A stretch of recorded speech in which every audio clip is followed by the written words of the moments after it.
Media person बयनिसिमबो आंनि अननाय आरो सिबिनायखौ बावहरबाय। लोगोसेनो दिनैनि बे जोंनि धेमाजि जिल्ला सानजारि नोगोराव फैनानै बड'लेण्ड गट टेलेन्ट जा अडिशन बेयो मोजाङै मोजां जाफुंबाय। बिनि थाखाय आं गिबियावनो बड'लेण्ड ओशन कालचारेल डेभेलपमेन्ट बे टिमनिसिम रोजा रोजा साबायखर बावहरबाय। लोगोसेनो मानगोनां आलासि जाजेस बिथांमोन, जायफोर जाजेस बिथांमोना दिनै फैनानै बेवहाय बे अडिशनखौ साक्सेस जाहोबाय। बिथांमोना खोब गोजोनदों जोंनि धेमाजि जिल्लानि सिङाव गोबां টেलेन्टेड गथ'फोरखौ नुनानै आरो लोगो मोननानै। লগতে মই সম্বৰ্ধনা জনাব বিচাৰিছোঁ আজি আমাৰ এই যি নেকি ছেকেণ্ড গট টেলেণ্ট অডিশ্যন, তাত বিভিন্ন জাতি জনগোষ্ঠীৰ প্ৰতিযোগিতাত ভাগ লৈছে। তাৰ বাবে মই সকলো জাতি জনগোষ্ঠীলৈ মোৰ অশেষ ধন্যবাদ জ্ঞাপন কৰিছোঁ। লগতে অকল সেয়ে নহয়, তাৰ পাছতে আৰু বিভিন্ন ডিষ্ট্ৰিক্টত এই প্ৰতিযোগিতা আৰম্ভ হ'ব। তাতো বিভিন্ন ডিষ্ট্ৰিক্টৰ সকলো জাতি জনগোষ্ঠীক নিশ্চয় ভাগ ল'ব, মই তাক আশা কৰিছোঁ। गासैबो गुबुन समाजनि मानसिफ्राबो बे बादायलायनायाव बाहागो लागोन आं बेखौ मिजिंथिदों, आसा फारिदों। जोंनि ओनसोलनिफ्राय सानजारि नोगोरनिफ्राय माखासे गोबां सुबुंफोरा बेवहाय बाहागो लानानै गोजोननाय मोनदों आरो जोंनि रोंगौथिखौ दिन्थिनो हादों। आरो बेल' नङा, गुबुन ओनसोलफ्रावबो जाहाथे गावबा गावनि रोंगौथिखौ दिन्थिनो थाखाय बे मोनसे मोजां प्लेटफर्म, जाहाथे बेवहाय बयबो बाहागो लायो, बेखौ आं नोंथांमोन बयखौबो खावलायनायजों लोगोसे आरोबाव बड'लेण्ड ओशन कालचारेल डेभेलपमेन्ट लोगोसे जाजेस सारमोन बयनिसिमबो आंनि गोसो गोरबोनिफ्राय अननाय आरो सिबिनायखौ सानजारि नोगोरनि जानानै बावहरनाय जाबाय। जाबायना गिबियावनो मिडिया पार्सननिसिम बड'लेण्ड गट टेलेन्टनि जानानै खुलुमनायखौ जासिहरनाय जाबाय। आरो नैबे जोंहा धेमाजि जिल्लानि जेसेबांखि जोंखौ मदद होफादों, जेरै जिल्ला आबसु आरो जिल्ला हारिमु आफाद, बिथांमोनखौबो आं बड'लेण्ड गट टेलेन्टनि जानानै रोजा रोजा साबायखर बावो। आरो बेवहाय जोंहा धेमाजि जिथु माल्टिपार्पस हलावहाय जोंहा बड'लेण्ड गट टेलेन्टनि सिजन 2 नि अडिशना जोबनानै थांबाय। बेयाव खोब मोजां जादों। दा बे सेमन साफारियाव जों बेवहाय बड'लेण्ड गट टेलेन्टनि सिजन 2 जिथु अडिशन लाफैदोंमोन। दा बेवहाय जों जिबायदि सानदोंमोन बिनि बहुद बाराखौ जों नुफैबाय, जेराव जोङो माने इसेबां गोरों टेलेन्ट बेवहाय जों मोनगोनखौ सानाखैमोन। दा बेवहाय 6 बोसोर गोरलै गथ' सासे, माने गावखौनो सानस'नो हायै बिसोरबायदि गथ'फ्रानो ओरैबायदि मोसानानै श' खालामबाय बिसोर, जों आसरित मोनदों। दा बिथांमोनखौ जोङो मोनसे प्लेटफर्म होलाङैनो मोनसे समावहाय बिसोरखौ मोजां जुदि प्लेटफर्म होनो हायोबा बिथांमोना खोब मोनसे जायगासिम मोनहैगोन। दा जियानो हक, जेरै दा सेमन साफुरि एरियानि जोंहा बिथां मैथामोन दं आरो जोंहा अजित बसुमतारी, बिथांमोना जाबायदि खस्थ' खालामनानै बेखिनि हाबाफारिखौ जाफुंसार होबाय, आं गिबियावनो बिथांमोनखौ थेंक्स जासिगोन। आरो बेवहाय बिथांमोना गोबां खस्थ'नि गेजेरजों बेवहाय बे खामानि हाबाफारिया जाफुंसारबाय। दा जोंबो गोबां खस्थ' खालामनानै दिनै हरजों हर मोनफैदों। आरो जोङो बिनि उनावहाय गाबोन कार्बि आंलंआव दङ 1 तारिख सेप्तेम्बर। बे 1 तारिख सेप्तेम्बरानो जोंनि कार्बि आंलं जिल्लायाव जागोन। बिनि उनावहाय कामरुप डिस्ट्रिक्टआवहाय 7 तारिखआव जाहैगोन। दा बेवहाय सोरबाफोर डिस्ट्रिक्टआव बबेबा मोनसे डिस्ट्रिक्टआव होनो हास'वाखैबा बैबायदि अडिशन जागोन जायगायाव थांनानै बिथांमोनाबो अडिशनखौ हैनो हागोन। दा जों बेवहाय डिस्ट्रिक्ट वाइसआव अडिशन लानाया जाहैबाय बिथांमोन दा उन्दै जेनेरेसन, बिथांमोना बै गुबुन डिस्ट्रिक्टआव थांनानै बिथांमोना अडिशनखौ हैनो हाया। जों दिनै बिथांमोनखौ नुबाय, बिथांमोनाबो अडिशनखौ होनो हादों। बेनि थाखाय जोंबो खोब गोजोनदों बिथांमोनखौ लोगो मोननानै।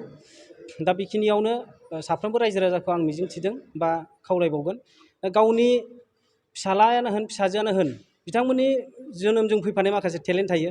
बे टेलेन्टखौ बोरैहाय दिरुननो हागोन बा बोरैहाय माने प्रसार खालामनो हागोन, बेखौ नैबे जोङो बेबायदि प्लेटफर्माव जों लाबोनो सानदों। ओंखायनो गासैबो गार्जेनफोरखौ जों खावलायदों जे बेबायदि प्लेटफर्मखौ लानो सेस्था खालामनांगौ। जों बिनि थाखायनो बेखौ जों खस्थ' खालामदों आरो। दा जोङो बड'लेण्ड गट टेलेन्ट होननायखौ जोंहा बेवहाय आसामाव बा जोंनि बड'लेण्डआव जायाखैमोन। दा बिनि थाखाय गोबां मानसिफ्रानो, गोबां रायजोफ्रानो बांद्राय बुजियाखैमोन। दा लासै लासै बुजिबोबाय। दा जोङो बड'लेण्ड गट टेलेन्ट होननाय माने जोंहा बेनो, जोङो जिखुनु टेलेन्ट, मोसानाय मुसुरनाय, जों बेखौ बारे बारे बुंबाय थादों मिडियानि गेजेरजों, मोसानायानो होन, खन्नायानो होन, मिउजिकआनो होन, पार्सनेल टेलेन्ट, जोनोमजों फैफानाय किसुमान टेलेन्ट थायो। बिथांमोना जाय टेलेन्टआ प्लेटफर्म मोनाखै, दिनै बेवहाय बड'लेण्ड गट टेलेन्टआव प्लेटफर्म मोनदों। जेरै जोंहा मोसानो थाखाय गोबां प्लेटफर्म मोनोमोन, खन्नायनि थाखाय गोबां प्लेटफर्म मोनोमोन, खिन्थु किसुमान प्लेटफर्मखौ जों मोननो थाङाखै बा बिथांमोननो जों प्लेटफर्म होनो हायाखैमोन। दिनै जों बेवहाय बड'लेण्ड गट टेलेन्टनि प्लेटफर्मा बिथांमोनखौ जों बुथुमना लाबोनो नागिरदों। पार्सनेल टेलेन्टफोरखौ जों माबायदि मोनगोन, जों बेखौ बुथुमगासिनो दं आरो।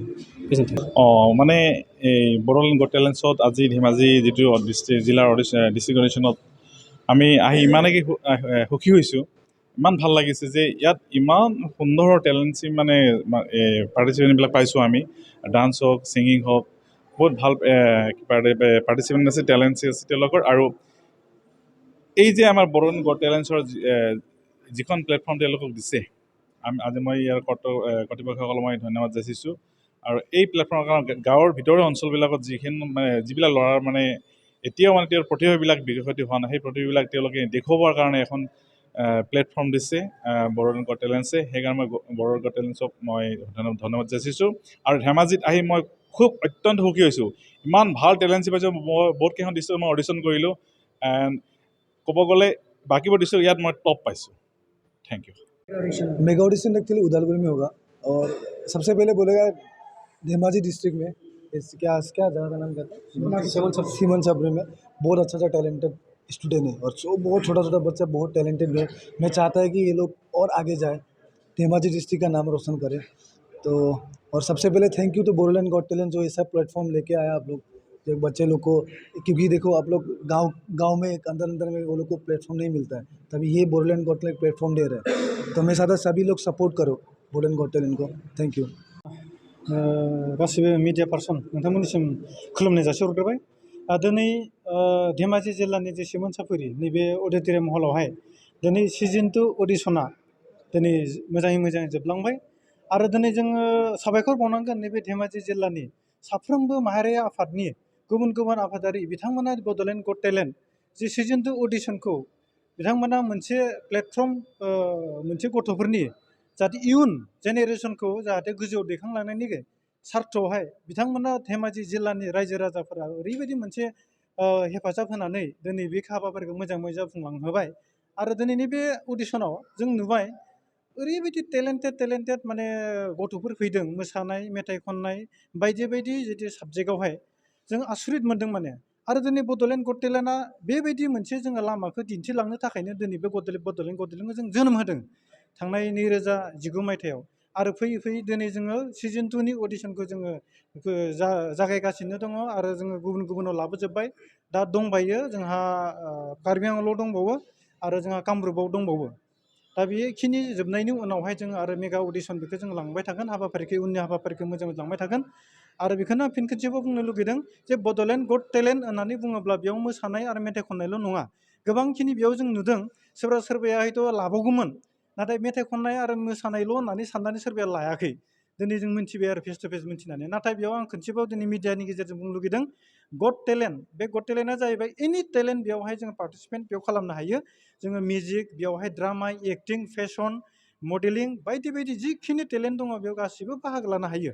ओंखायनो उननि बेखिनि समावहाय जाहाथे बै बादायारि बिथांमोना जि टेलेन्ट दङ बेखौ दिन्थिनो थाखाय बिथांमोना साखाफारा जानो हागोन।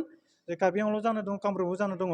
आरो उननि समाव जाहाथे बेबायदि फैबाय थानाय समावहाय रायजो राजाफोरा बेबायदिनो धेमाजि जिल्लाया जेरैहाय ग्रोमै जोंखौ खुंनानै हरबाय, हेफाजाब होनानै हरबाय, फैबाय थानाय समाव जाहाथे बे बड'लेण्ड गट टेलेन्टखौ जाय अनसायनानै आरो फिन खनसेबाव आरो उन्दै जेनेरेसन इन्टारेस्टेड गथ'फोरखौ जाहाथे गोजौ फारसे जाहाथे आवगायलांनायाव बेबायदि जोंखौ दैखांहैनायाव जोंखौ खाबु होयो।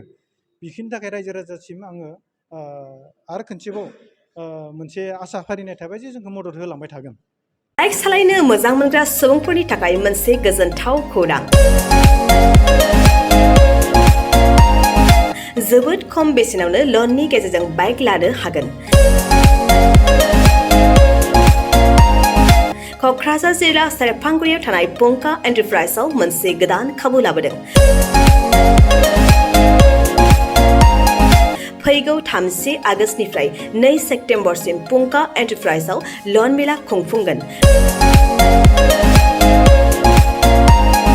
बेनि गेजेरजों नोंथाङा बाजाज कम्पानिनि गुबुन रोखोमनि गोदान बाइकफोरखौ जोबोद खम डाउन पेमेन्ट होनानैनो लनाव लानो हागोन।